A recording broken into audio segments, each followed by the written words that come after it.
Assalamualaikum warahmatullahi wabarakatuh. Halo teman-teman semua, perkenalkan nama saya Siti Hatijatul Maulidia dengan NIM 877337309. Saya merupakan mahasiswa Universitas Terbuka Fakultas Keilmuan dan Ilmu Pendidikan, Prodi PGSD. Pada video ini, saya akan menjelaskan tentang hubungan timbal balik antara filsafat ilmu dan pendidikan. Filsafat ilmu dan pendidikan memiliki hubungan yang sangat erat. Filsafat ilmu berperan sebagai dasar untuk memahami hakikat ilmu pendidikan, sedangkan pendidikan menjadi sarana untuk mengembangkan dan menerapkan ilmu dalam kehidupan manusia.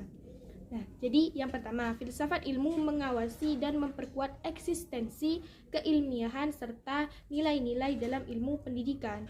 Dalam filsafat ilmu terdapat 3 kajian utama, yaitu ontologi, epistemologi, dan aksiologi. Ontologi membahas tentang hakikat apa yang dipelajari.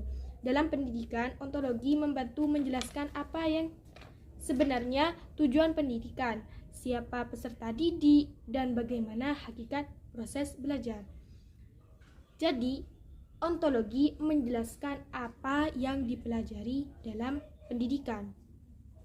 Kemudian yang nomor 2, yakni epistemologi. Epistemologi membahas bagaimana pengetahuan diperoleh. Dalam pendidikan, epistemologi berkaitan dengan metode pembelajaran, cara guru mengajar, dan bagaimana peserta didik memperoleh pengetahuan secara ilmiah. Jadi, epistemologi menjelaskan bagaimana ilmu pendidikan diperoleh dan dikembangkan. Sedangkan aksiologi membahas tentang nilai dan manfaat ilmu. Dalam pendidikan, aksiologi menekankan bahwa ilmu harus memberikan manfaat, membentuk karakter, dan menciptakan manusia yang bermoral. Jadi, aksiologi menjelaskan apa manfaat dan nilai pendidikan bagi manusia. Dengan adanya filsafat ilmu, pendidikan tidak hanya menjadi proses transfer ilmu, tetapi juga memiliki arah tujuan dan nilai yang bagus. Kemudian yang kedua, pendidikan yang bermakna dan bernilai juga turut memperkuat perkembangan filsafat ilmu. Pendidikan memberikan pengalaman nyata yang dapat dijadikan bahan pemikiran dan evaluasi dalam filsafat ilmu. Ketika dunia pendidikan berkembang, misalnya melalui teknologi digital, pembelajaran daring atau kurikulum baru, maka filsafat ilmu ikut berkembang untuk mengkaji apakah perubahan tersebut sudah sesuai dengan kebutuhan manusia dan nilai-nilai kehidupan. Karena itu, hubungan antara filsafat ilmu dan pendidikan bersifat timbal balik. Filsafat ilmu menjadi dasar pemikiran pendidikan, sedangkan praktik pendidikan membantu mengembangkan pemikiran filsafat ilmu. Selanjutnya, filsafat ilmu disebut sebagai pisau analisis karena mampu membedah berbagai persoalan dan pendidikan secara mendalam. Contohnya, ketika terjadi masalah menurunnya karakter peserta didik, maka secara ontologi kita mengkaji hakikat tujuan pendidikan. Secara epistemologi kita menilai metode pembelajaran yang digunakan.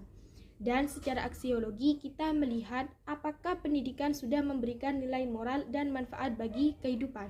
Dengan cara tersebut, masalah pendidikan dapat dianalisis secara lebih sistematis dan tidak hanya dilihat dari satu sisi saja. Dan yang terakhir, contoh konkret penerapan filsafat ilmu pendidikan dapat dilihat pada kebijakan kurikulum. Misalnya, dalam kurikulum Merdeka, peserta didik tidak hanya dituntut memahami materi, tetapi juga mengembangkan kreativitas, karakter, dan kemampuan berpikir kritis.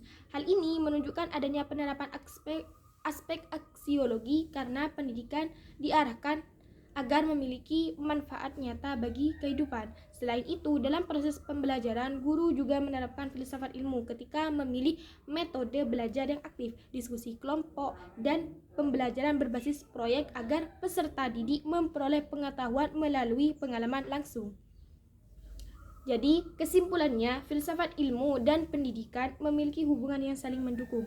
Filsafat ilmu memberikan dasar berpikir, arah, dan nilai dalam pendidikan, sedangkan pendidikan membantu mengembangkan pemikiran filsafat ilmu melalui praktik nyata di masyarakat. Oleh karena itu, keduanya tidak dapat dipisahkan dalam membangun pendidikan yang bermakna dan berkualitas.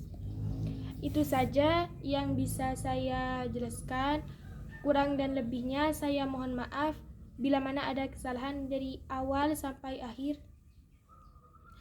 Assalamualaikum warahmatullahi wabarakatuh. I just had to let you know you're